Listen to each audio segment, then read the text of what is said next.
Fanontaniana ray tofiloha tiako apetraka mikasika ny bokin'omby satria isan'ny manahirana ny tantsaha izay mpiompiomby momba ny izay bokin'omby izay inona tokony tena hoe vahaolana tokony apetraka mikasika anazy io satria bokin'omby amin'izao dia omby valopolo ihany no tafiditra ao anatin'ny bokin'omby anankiray nefa mety misy ireo mpiompiomby manana ataontsika hoe omby efajato fotsiny ohatra dia tsy tafiditra voatery mividy boky be dia be.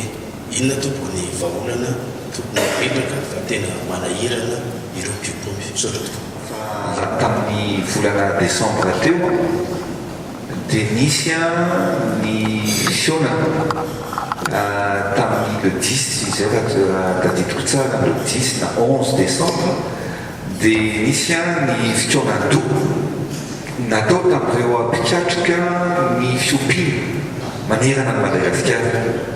Dia tao anatin'izay no nijerevana hoe ahoana no ahafahana manatsara ny tontolon'ny fiompiana eto Madagasikara, ahoana no ahafahana miaro sy miady amin'ny alalan'ny tromby manerana ny Madagasikara. Ary tafiditra tanteraka ao anatin'izay ny resaka bokin'omby.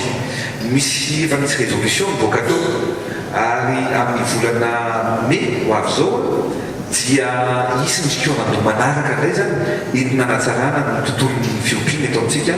Anisan'izany ny kavin'omby, ny resaka puce, ny resaka bokin'omby ihany koa mba tsisy ny olona ho victime matsony hoe lasan'ny tompon'omby indray no migato rehefa very ny omby na tsy fantatra hoe iza marina tena tompon'omby fa ny traçabilité an'ireny fivarotan'omby sy ny tompon'omby rehetrarehetra ireny dia efa voaravitra ao anatin'io tetikasa izay ho ataontsika tan'ny vovotra tao anatin'io forum io avokoa.